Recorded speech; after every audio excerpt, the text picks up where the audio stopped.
Yeah, so there goes my filming device.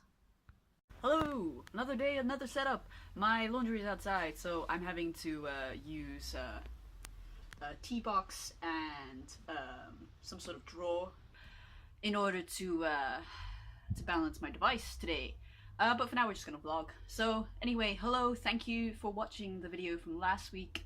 I saw a lot of likes for it, so I'm really glad that people seem to enjoy that. But finally, we are getting around to actually doing a tutorial. I apologize that it's taking me a while, but hey, school's busy.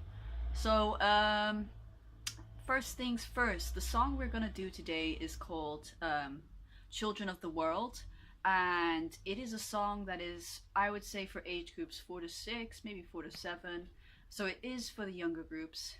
I will do songs for older groups, but today I wanted to do this one. And this song is fabulous. I really enjoy it. I used to sing this song as a kid. It's changed a little bit since back then, but it still remains to be a really happy, joyful song. And what it does is it uses different languages to say hello, and then in the chorus it connects it back to kind of this like universal aspect of we're all children, and we all like to sing, despite the fact that we have different languages, but also the fact that our many languages are beautiful, and it's what makes the world a beautiful place to live in. So I thought that was probably a really nice song to start with in these tutorials. It also only uses 3 chords if you play it very basically, so it's also a relatively easy song to start off with. And what I'll do is I'm going to show you first of all how to play the chords, and then I'm going to show you the strumming pattern. We're going to put the two together, and I'll play you through the verse and then the chorus, and I will provide the lyrics of which down in the description. And then at the end, I'm going to talk a little bit about what the song is good for, so a little bit more of some like didactic slash pedagogy. So tune in. Yay! So first thing is first we're going to look at the chords, and I'm also going to apologize if I move a little bit. I am currently on my nickel board filming this. So to start us off with, when I'm going to show you chords, I'm going to be talking about building these chords using 3 aspects. So we're going to use fingers, so we're going to use pointer finger, middle finger, ring finger, and pinky finger. We're going to talk about frets, so which are these things. So you have fret 1 or first fret, second fret, third fret, fourth fret, etc. And we're going to talk about string numbers. And starting from this string, which is the E, we're going from 6th string, 5th string, 4th string, 3rd string, 2nd string, 1st string. And through a combination of these, as well as the visual, you're gonna get a set of instructions. So we're gonna start off with what fingers we need for the C chord. So first of all, we're gonna need your pointer finger, and you're gonna put this on the 1st fret of the 2nd string. So that's this string. Then you're gonna take your middle finger, you're gonna put that on the 2nd fret of the God, I'm tired today. 4th string. This is 4th, 6 by 4. I can count. And then you're gonna put your ring finger on the 3rd fret of the 5th string. And then when you strum from the 5th string down like this. So the next chord you're gonna need is the G chord. And the G, I'm going to show you 2 different ways to play it. Both use 3 fingers, but they alternate between using your ring finger and your pinky. In this song, I use my pinky to play this chord. So you take this pinky finger and you put it on the 3rd fret, and you put it on the 1st string. You take your middle finger, you put that on the 2nd fret of the 5th string, And then you take your ring finger and you put that on the 3rd fret of the 6th string. And then you just play from top to bottom. Now, you might find that this is a bit of a difficult chord to play with because alternating chords with your pinky can be really difficult, as it's not the most sturdy of fingers. But what you can do instead, though I do promote obviously just practicing doing this, the other thing you can do if you're really not getting the hang of it is you can use your ring finger to replace your pinky finger. So you're playing the exact same thing, except your ring finger is on the 3rd fret of the 1st string. Excuse me. Your pointer finger is on the 2nd fret of the 5th string, and your middle finger is on the 3rd fret of the 6th string. So that's the G chord. And then the last chord you need is the F chord. And the F chord starts off much like the C chord, in which you use your pointer finger on the 1st fret of the 2nd string. But then you take your middle finger and you put that on the 2nd fret of the 3rd string. And then finally, you take your ring finger and you put that on the 3rd fret of the 4th string. And you can play either from the 4th string down like this, or if you want to add a little bit more warmth and color to the chord, you can play it from the 5th string down, so like this. So those are the chords you need, and what I suggest for the chords is, if you're really starting out, go back in this video and see how you play these chords, and just sit down and literally just strum. So for example, if you have the C, just sit and strum and make sure your fingers are getting a feel for how you hold it.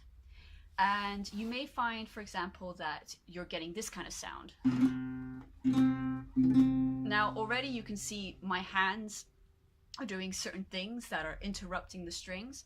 And this is because basically when you start off, you're going to find that making these great leaps between your fingers is very difficult, and you're going to be flat on the guitar. And what this does is it mutes a lot of the strings, which gives you that kind of scratchy sound. And we don't want that. We want a nice ringing tone. And so you need to make sure that your fingers are off. If they're not like on strings, they need to be, you know, off the guitar.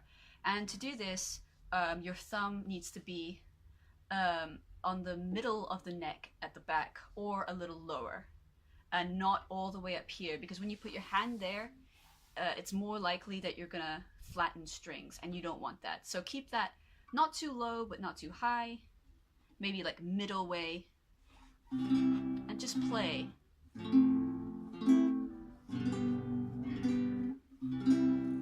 So I would just do different turns of strumming each chord. You don't have to worry about transitioning perfectly. You can just literally do 1, 2, 3, 4. Allow yourself some time to change. Allow yourself time to change. And just keep going like that. Because transitioning, which means moving from chord to chord, is gonna come easier when you start hitting muscle memory in your fingers as they remember how to play the chords. In this next bit, I'm going to show you the strumming. Now for the strumming, I'm going to show you 2 ways. One way is the very simple way, and it's just good for starting out and also for building up competency in your transitions. And the other one is for if you feel like you've got the transitions down, so the moving of the chords, then you can try and incorporate a basic strumming pattern. So I'm going to show you that now. Right, so now I've moved down to the sound hole so I can show you the strumming. Now for this, I'm just going to pretend I have a pick as I usually do, but if you, again, you want to use your thumb, you know, go for it. Either works, or if you have a pick, you can use that as well. Now for the strumming pattern, the very basic thing you can do is just play downward strumming on the beat. And in this song, it has a, yeah, it's a 4/4. So you can just do 1, 2, 3, 4, and then change. So in context of the song, it would sound like this. Hello, bonjour, buenos dias. So that's just a little snippet of it. But you could just literally play it like this. I mean, that's fine. If you're just starting out, you know, it sounds nice. It keeps you in key.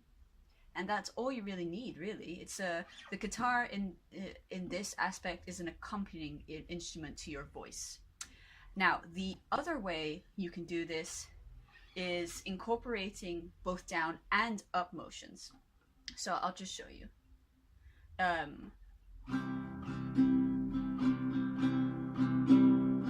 Hello, bonjour, buenos dias. So that's a little more complex, as you can see. But this is honestly one of the most standard strumming patterns there are. So actually, if you practice this, once you've got it, you've got the strumming pattern for a lot of different songs, including pop songs. So when I break it down for you, we start like this. So it's down, down, up, up, down, up. I'll slow down for you a bit. And by the way, I'm using the C chord to model this, which is the chord you're hearing. So when you're strumming it, try and start from the 5th string, which is good for the C chord. Going down, down, up, up, down, up, down, down, up, up, down, up. You're gonna find that your hand, I see this a lot, and I remember this when I was beginning with guitar. Your hand and your arm, they get kind of stiff, which is when you kind of, if you have a stiff arm, you kind of like pluck strings a little awkwardly. So when you're playing, try and keep your arm and your wrist as relaxed as possible. And like, just try and use the movement of your wrist rather than your whole hand. Because it just makes the sound, if you move with your whole hand, it makes the sound kind of stiff and stocky and awkward, whereas it sounds much more fluid when you're just using the wrist motion. So to recap, you can either strum to the beat, or you can use the down, down, up, down, up. And now what we're gonna do is I'm gonna show you how the song sounds, and thus when you need to change chords, but also what it sounds like with this strumming incorporated. Okay, another setup, because I need my laptop for the chords. Not the chords, the lyrics. Okay, so what I'm going to do is I am going to sing the first verse and the first chorus, because there's another verse which is the same as the first, but there is a different chorus. But once you have got the hang of the first verse and chorus, it's the exact same thing in the next one. So we're just gonna do one. Okay, so this is what it's gonna sound like if you add the chords and the strumming pattern I showed you together. So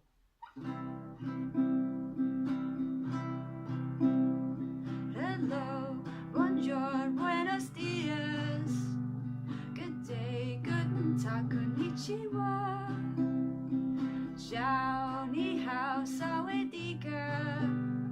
Hello to all the children of the world. We live in different places from all around the world. We speak in many different ways. Though some things might be different, we'll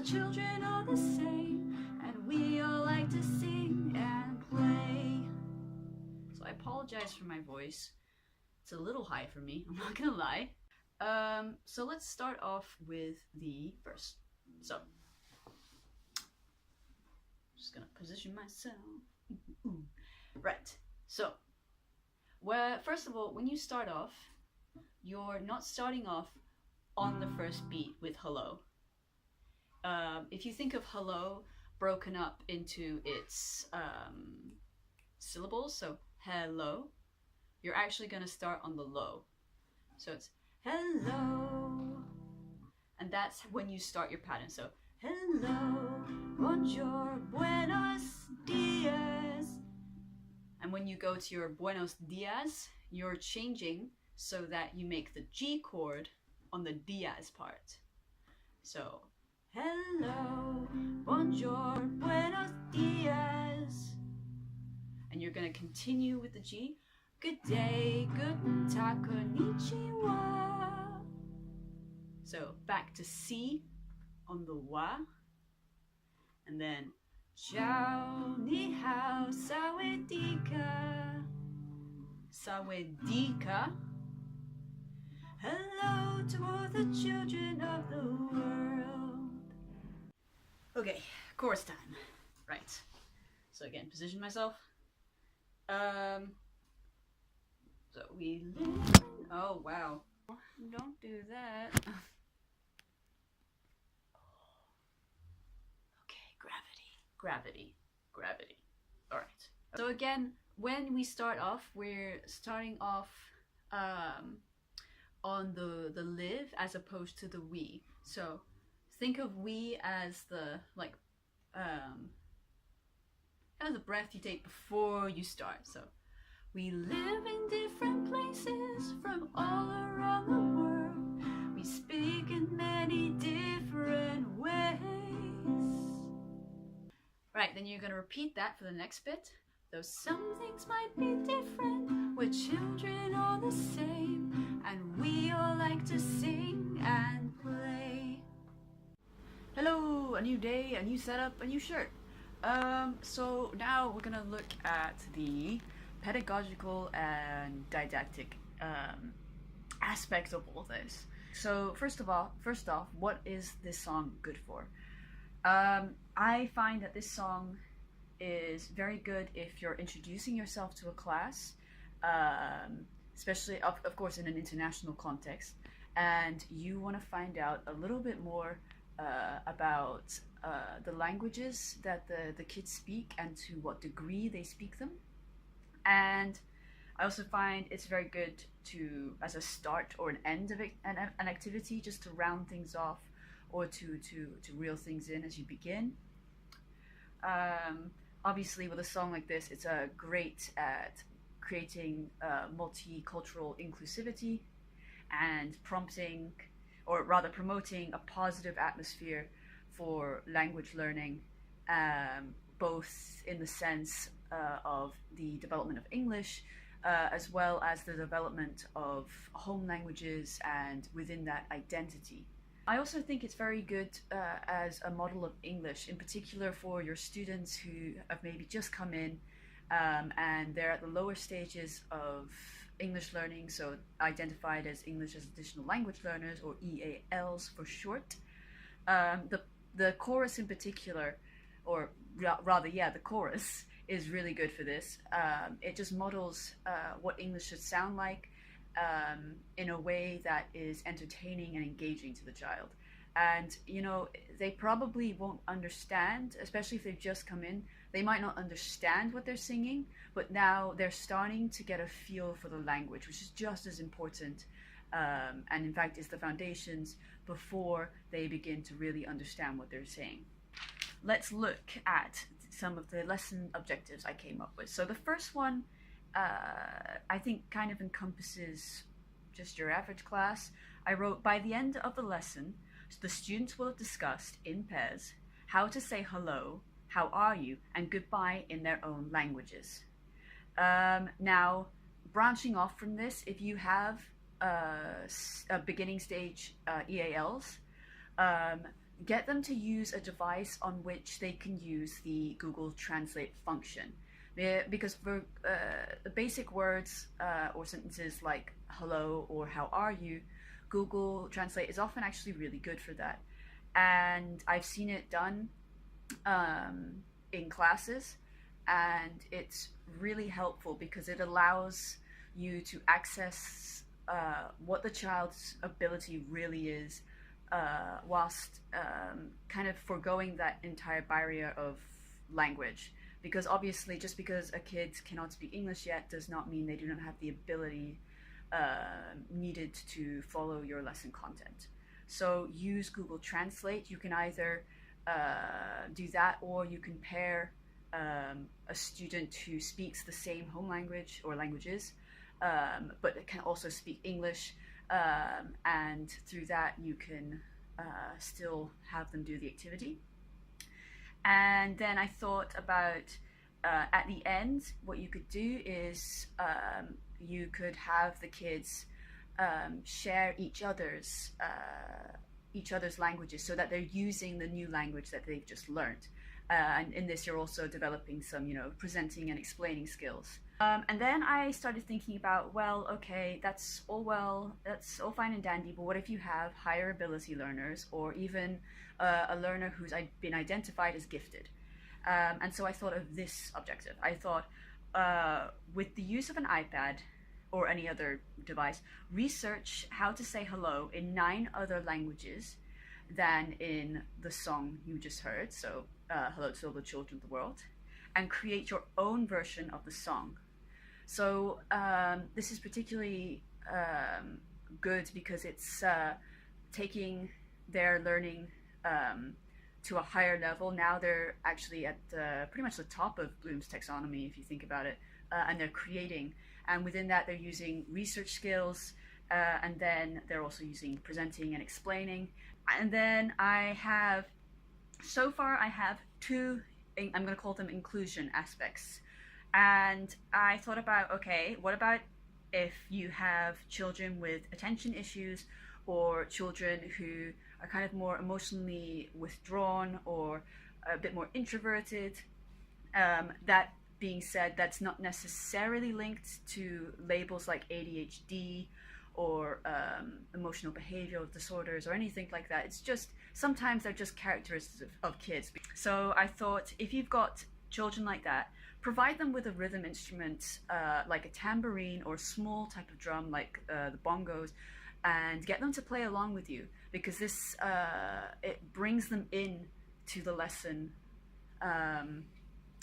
much more than it would even if they just sat there listening.